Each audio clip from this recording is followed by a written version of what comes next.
Islamic short status کو subscribe کریں، like کریں، کمنٹ کریں اور شیئر کریں۔ بیل آئیکن کو دبانا مت بھولیں۔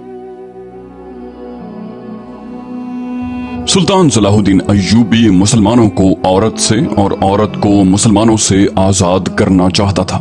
وہ ایک خاوند ایک بیوی کا حکم نافذ کرنا چاہتا تھا، مگر ابھی وہ ہر اس امیر اور وزیر کو دشمن بنانے سے ڈرتا تھا جس نے کئی لڑکیوں کو گھروں میں رکھا ہوا تھا۔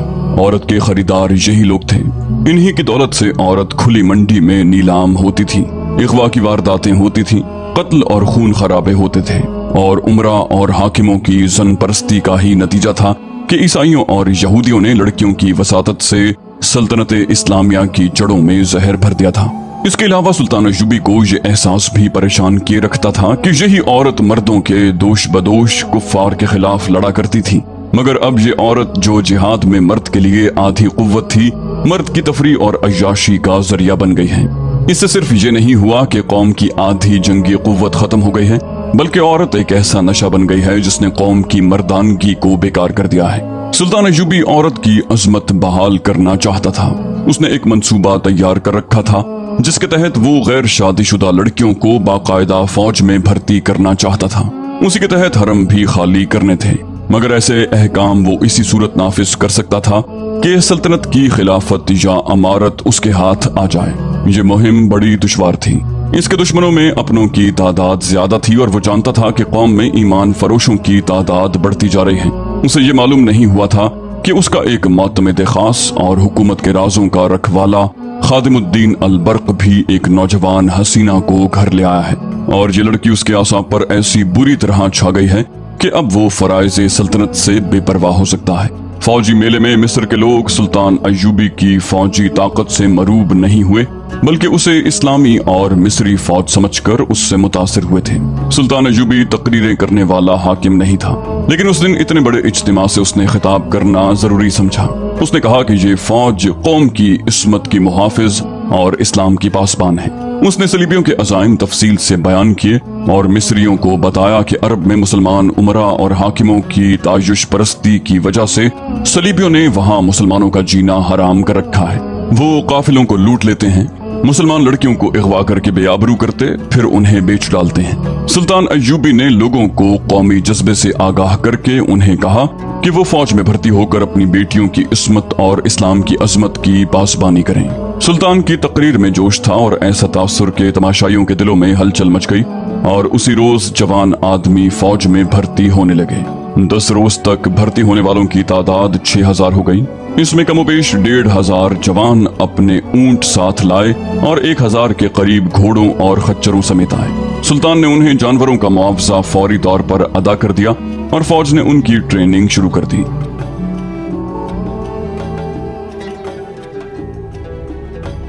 میلے کے 3 ماہ بعد سلطان کی فوج میں 3 جرائم کی رفتار بڑھنے لگی: چوری، جوا بازی اور رات کی غیر حاضری۔ یہ جرائم اس سے پہلے بھی ہوتے تھے لیکن نہ ہونے کے برابر تھے۔ فوجی میلے کے بعد یہ وبا کی صورت اختیار کرنے لگے۔ ان تینوں کی بنیاد جوا بازی تھی۔ چوری کی وارداتیں اسی تک محدود تھیں کہ سپاہی کی کوئی چیز چرا کر بازار میں بیچ ڈالتا، مگر ایک رات فوج کے 3 گھوڑے غائب ہو گئے۔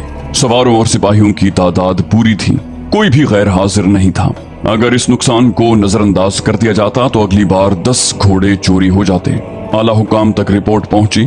انہوں نے فوجوں کو تنبیہ کی، سزا سے ڈرایا، خدا سے ڈرایا، مگر یہ تینوں جرائم بڑھتے گئے۔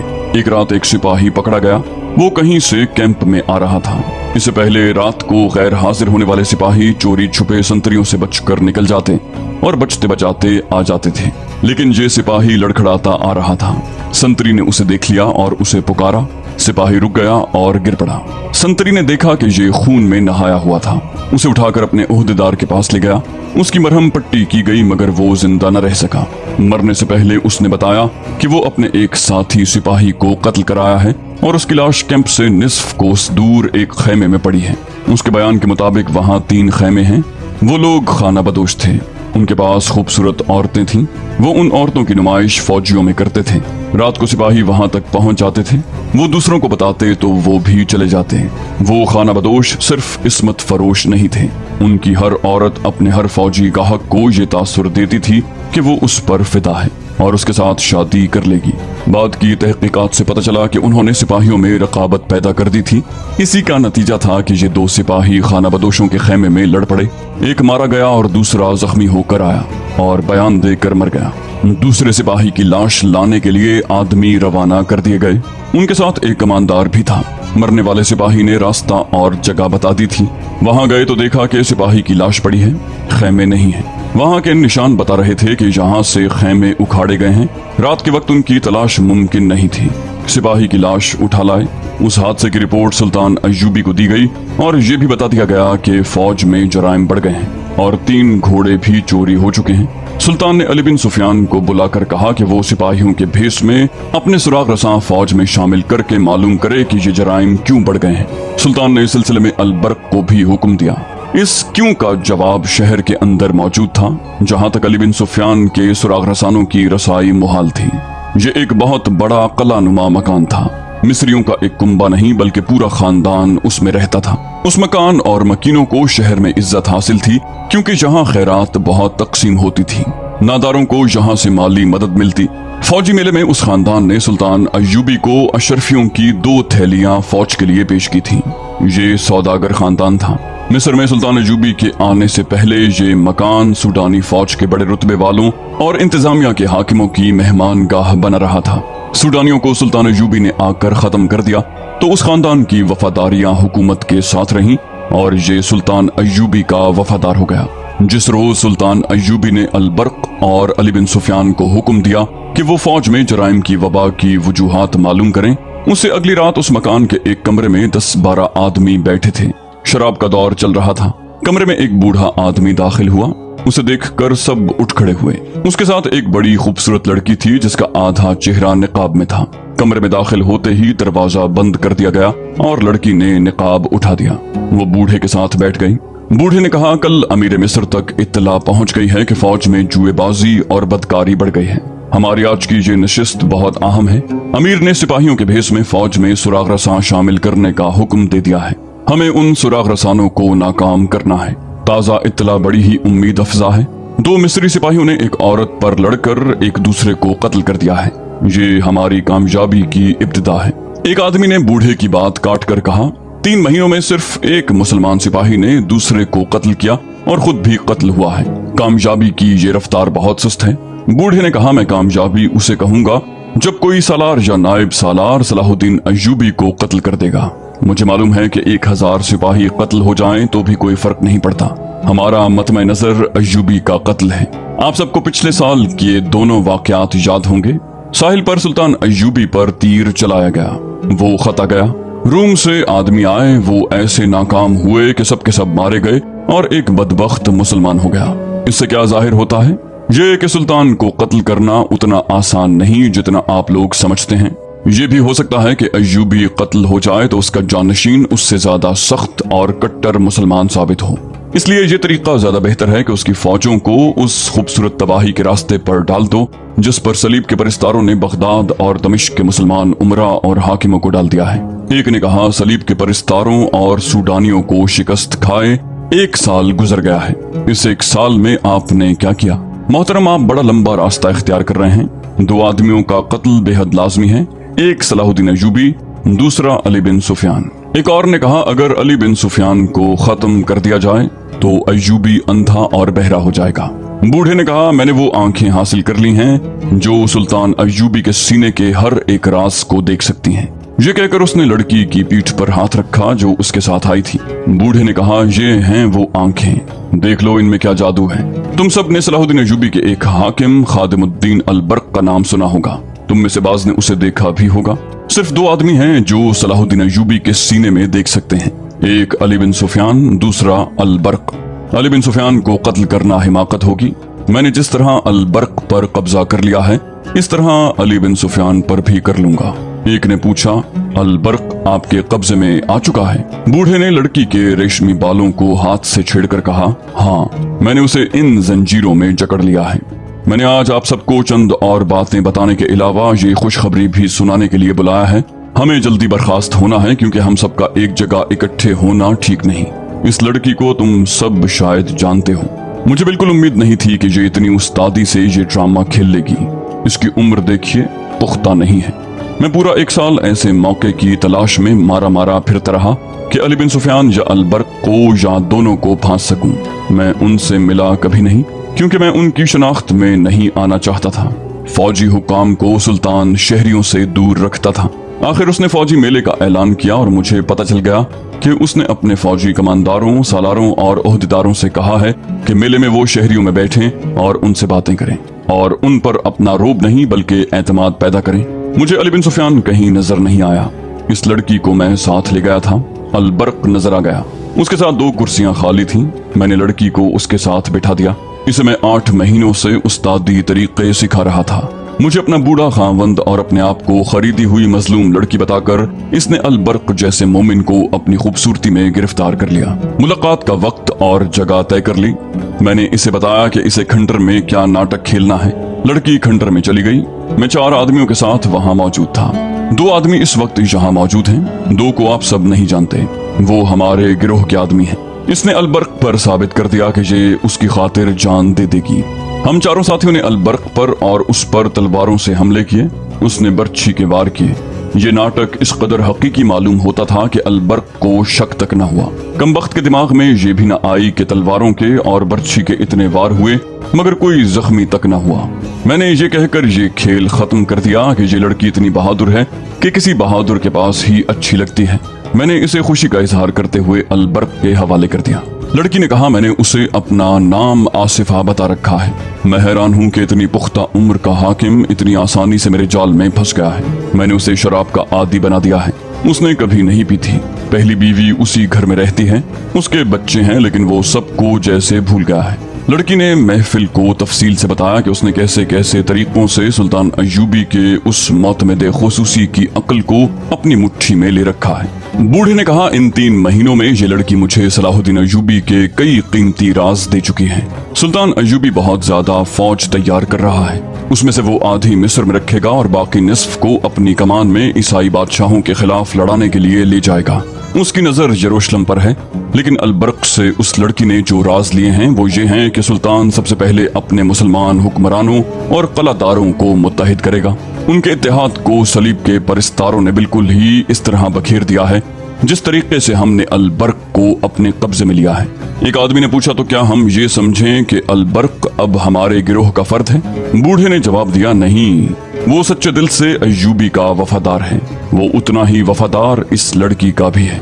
ये लड़की सुल्तान, कौम और इस्लाम की वफादारी का इजहार ऐसे वालेहाना तरीके से करती है कि अलबर्क इसे कौम की जांबाज बेटी समझता है। इस लड़की के हुस्न जवानी और मोहब्बत के अमली इजहार का जादू अलग है। अलबर्क को हम अपने साथ नहीं मिला सकते। जरूरत ही क्या है?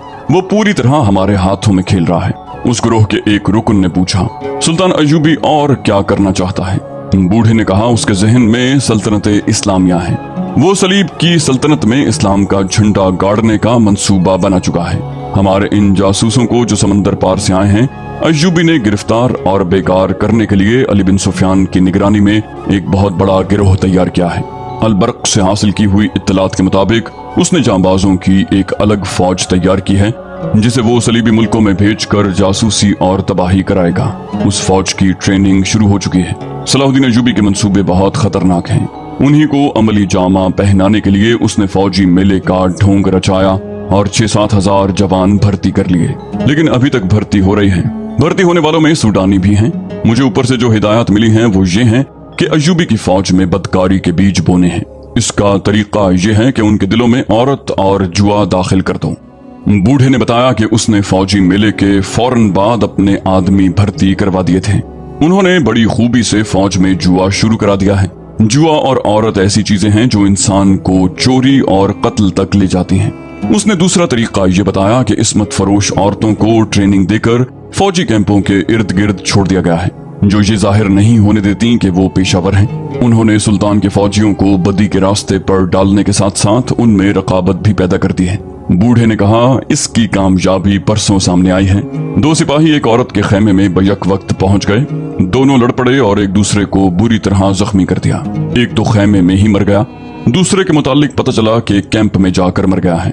ये रिपोर्ट सुल्तान अय्यूबी तक पहुंच गई है। उसने अली बिन सुफियान और अल-बर्क को हुक्म दिया है कि नौजवानों में अपने सुराग रसां भेजकर मालूम करें कि जुआबाजी, चोरी चकारी और बदकारी क्यों बढ़ती जा रही है। लिहाजा आप सब उन तमाम औरतों से जो इसी काम में मसरूफ हैं कह दें कि कैंपों के करीब न जाएं। इसी मजलिस में ये भी बताया गया कि आसिफा, जिसका असल नाम कुछ और था, 5वीं छठी रात उस बूढ़े को इत्तलाएं देने जाती है जो वो अल-बर्क से हासिल करती है। जिस रात उसे बाहर निकलना होता है वो अल-बर्क को शराब में एक खास सफूफ खोल कर पिला देती है। उसके असर से सुबह तक उसकी आंख नहीं खुल सकती। मजलिस में ये इंकिशाफ भी हुआ कि मिस्र के शहरों और कस्बों में खुफिया कहवा खाने और किमार खाने कायम कर दिए गए हैं। इनके असरात उम्मीद अफजा हैं। तरबियत याफ्ता औरतें अच्छे अच्छे घरानों के नौजवानों को बदकारी के रास्ते पर डालती जा रही हैं। अब कोशिश ये की जाएगी कि मुसलमान लड़कियों में भी बेहयाई का रुझान पैदा किया जाए। ये महफिल जो जासूसों का एक खुफिया इजलास था, बर्खास्त हुई। वो सब इकट्ठे बाहर न निकले। एक आदमी बाहर जाता था, 10-15 मिनट के बाद दूसरा आदमी निकलता। बूढ़ा भी चला गया था, सिर्फ आसिफा और एक आदमी रह गया। आसिफा ने निकाब में चेहरा छुपाया और उस आदमी के साथ निकल गई।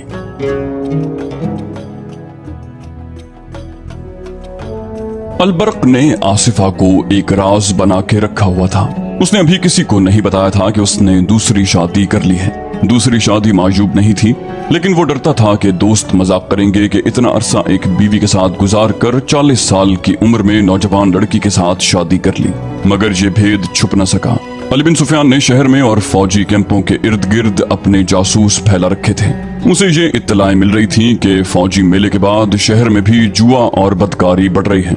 एक रोज एक सुराग रसा ने अली बिन सुफियान को ये रिपोर्ट दी कि गुज़श्ता 3 महीनों में उसने 4 बार देखा है कि खादिमुद्दीन अल-बर्क के घर से रात उस वक्त जब सब सो जाते हैं एक औरत स्याह लिबादे में लिपटी हुई निकलती है। वो थोड़ी दूर जाती है तो एक आदमी उसके साथ हो जाता है। सुराग रसा ने बताया कि 2 बार उसने यहीं तक देखा। तीसरी बार उसने उस औरत का पीछा किया। वो उस आदमी के साथ एक मकान में चली गई। वहां से कुछ देर के बाद निकली और उस आदमी के साथ वापस चली गई। उस सुराग रसा ने बताया कि उसने उस औरत को गुज़श्ता रात घर से निकलते एक आदमी के साथ जाते देखा तो ताक़ुब किया। वो उसी मकान में दाखिल हो गई। जरा सी देर के बाद वो एक आदमी के साथ मकान से निकली। वो दोनों शहर के एक बहुत बड़े मकान में दाखिल हो गए। सुराग रसा मकान से दूर दूर रहा। बहुत सा वक्त गुजर जाने के बाद उस मकान से एक एक करके 11 आदमी निकले। आखिर में ये औरत एक आदमी के साथ निकली। सुराग रसा अंधेरे से फायदा उठाते हुए उनके ताक़ुब में गया। अल-बर्क के मकान से कुछ दूर आदमी एक और तरफ चला गया और औरत अल-बर्क के मकान में दाखिल हो गई। सुराग रसा अल-बर्क जैसे हाकिम के घर के मुताल्लिक कोई बात कहने की जुर्रत नहीं कर सकता था, लेकिन अली बिन सुफियान की हिदायत और अहकाम बड़े ही सख्त थे। उसने अपने जासूसों, मुखबरों और सुराग रसानों से कह रखा था कि वो सुल्तान अय्यूबी की किसी हरकत को शक से देखें तो भी उसे बताएं और वो किसी के रुतबे का लिहाज न करें। जहां उन्हें किसी किस्म का शक हो, खा कितना ही मामूली क्यों ना हो, वो अली बिन सुफियान को तफसील से बताएं। ये सबक जासूसी की ट्रेनिंग में शामिल था कि जासूसी की कामयाबी का दारोमदार ऐसी ही हरकतों और बातों से होता है जिन्हें बेमानी समझकर नजरअंदाज कर दिया जाता है। उस सुराग रसा ने 4 मरतबा जो मुशाहिदा किया था वो अली बिन सुफियान के लिए अहम था। वो अल-बर्क की बीवी को अच्छी तरह जानता था। वो ऐसी औरत नहीं थी कि रातों को किसी गैर मर्द के साथ बाहर जाए। अल-बर्क की कोई बेटी जवान भी नहीं थी। ये तो किसी को भी इल्म नहीं था कि अल-बर्क ने एक नौजवान लड़की के साथ शादी कर ली है। उसने इस मसले पर बहुत गौर किया। उसे ये ख्याल भी आ गया कि अल-बर्क उसका दोस्त भी है। उसे हक पहुंचता था कि उसके दोस्त के घर में कोई गड़बड़ है तो उसके लिए कुछ करे, मगर उसके जहन में जो सोच गालिब थी वो ये थी कि शहर में मशकूक औरतों का रेला सा आ गया था। कहीं ऐसा तो नहीं कि अल-बर्क किसी बदकार औरत के चक्कर में आ गया हो। एक तरीका उसके दिमाग में आ गया।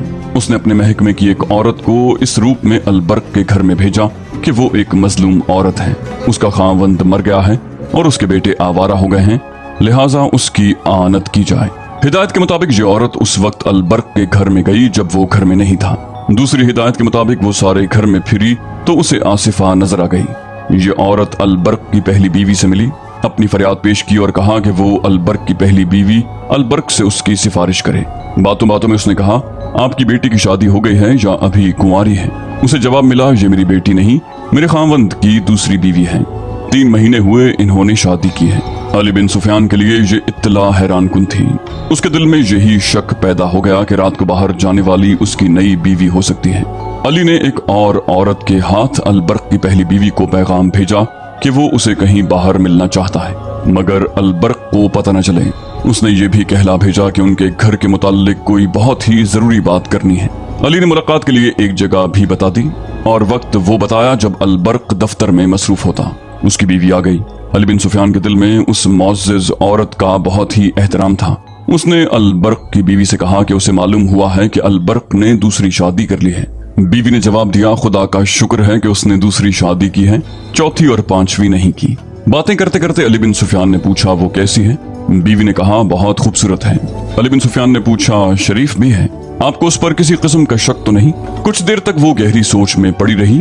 अली बिन सुफियान ने कहा, अगर मैं ये कहूँ कि वो कभी कभी रात को बाहर जाती है तो आप बुरा तो नहीं मानेंगी? वो मुस्कुराई और कहने लगी, मैं खुद परेशान थी कि ये बात किससे करूं। मेरे खामंद का ये हाल है कि उसका गुलाम हो गया है, मुझसे तो अब बात भी नहीं करता। मैं उस लड़की के खिलाफ खामंद के साथ बात करूं तो वो मुझे घर से निकाल दे। वो समझेगा कि मैं हसद से शिकायत कर रही हूँ। ये लड़की साफ नहीं। हमारे घर में शराब की बू भी कभी नहीं आई थी, अब यहाँ मटके खाली होते हैं। अली बिन सुफियान ने चौंक कर पूछा, शराब? अलबर्क शराब भी पीने लगा है? बीवी ने कहा, सिर्फ पीता नहीं, बदमस्त और मदहोश हो जाता है। मैंने 6 बार उस लड़की को रात के वक्त बाहर जाते और बहुत देर बाद आते देखा है। मैंने ये भी देखा है कि जिस रात लड़की को बाहर जाना होता है उस रात अलबर्क बेहोश होता है, सुबह बहुत देर से उठता है।